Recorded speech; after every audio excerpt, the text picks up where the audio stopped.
Belfast is buzzing. That's the verdict on the tourism industry here, despite the poor weather over the summer holidays.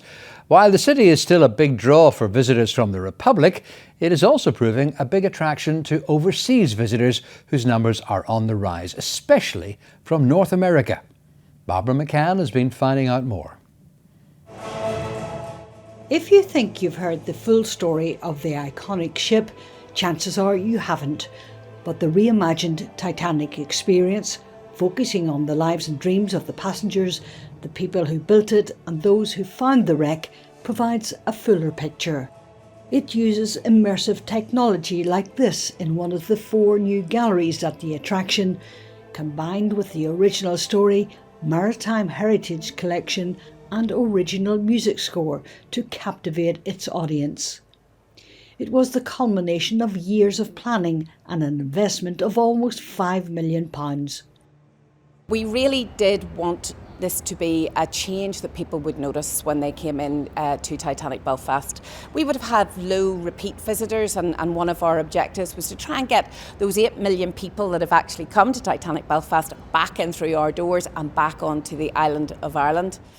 Adrian McNally is the general manager of the Titanic Hotel.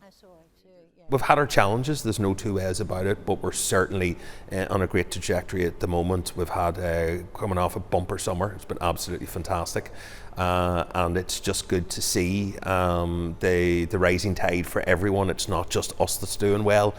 The occupancy rates for Belfast are very, very strong.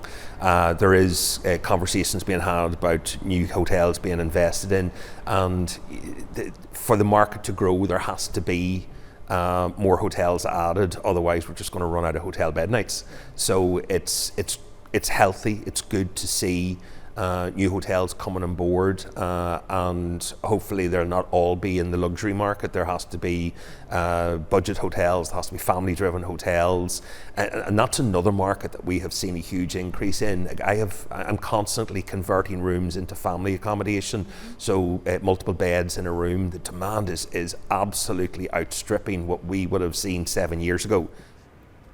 An increasing number of cruise ships docking in Belfast Harbour has also been responsible for boosting the economy. This year we have 144 cruise ships coming into Belfast. It is a strong year. We had our strongest year ever last year, and we hope to go back to those figures next year. But they will be bringing in close to 300,000 passengers and crew into Belfast this year. We do really love cruise because for us it's often a first time visit to the city and to the wider region. It gives people a real feel for what we have to offer here. A lot of the visitors that come are international visitors, particularly from the USA and Canada. So for us, cruise is really positive for the city. In the July after the refreshment or the Reimagining galleries were open, we had our busiest July since we opened. So I think we are seeing the return coming back. Would it have happened without the refresh post-COVID? It's hard to tell. But what we are seeing is our American guests have come back this year. Nearly 25% of the visitors coming to Titanic Belfast over the last 3 months have been from the US, and we're starting to see slowly the European market come back.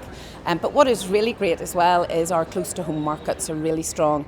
Scotland is performing really well for us, and we've lots of people coming over from England this year as well, and we do believe it's the new messaging. Not only that, but we were delighted to be able to bring in 19 of some of the most rarest objects and artefacts as part of the overall design. And it's really important when you use technology and you have artefacts that you don't do it for the sake of it, you do it to tell the story. And I think that's hopefully what we have achieved really well here at Titanic Belfast. Official figures have shown that despite the summer downpours, the outlook for tourism here is a lot brighter. I think that we're very well promoted by Tourism NI. They do a great job in getting us front and centre into new and emerging markets, and also the old stalwarts such as the GB market, North American market. North America does really well for us, I have to say, and GB has really increased this year. We did see a drop in the domestic Northern Ireland market, and I sort of think that it might be something to do with the wet weather, and Northern Ireland residents were just going, get me into the sun and get me out of this rain and gloom. The work that we're going to be doing this year, Visit Belfast and Partners, we're estimating it will bring in an additional £135 million of spend into the city, but there is a much wider economic benefit than that. So certainly it does drive income into the city. We're very keen that that income is spread throughout the whole of the city, so we're very much promote the city centre, but we also have a focus going forward on our neighbourhoods, on the communities and community tourism, neighbourhood tourism, so that visitors, we give them more reasons to come to Belfast, and more reasons of what they can do when they're in the city, and in doing so we hope that they stay longer, they visit more and they spend more. Barbara McCann, UTV Live, Belfast.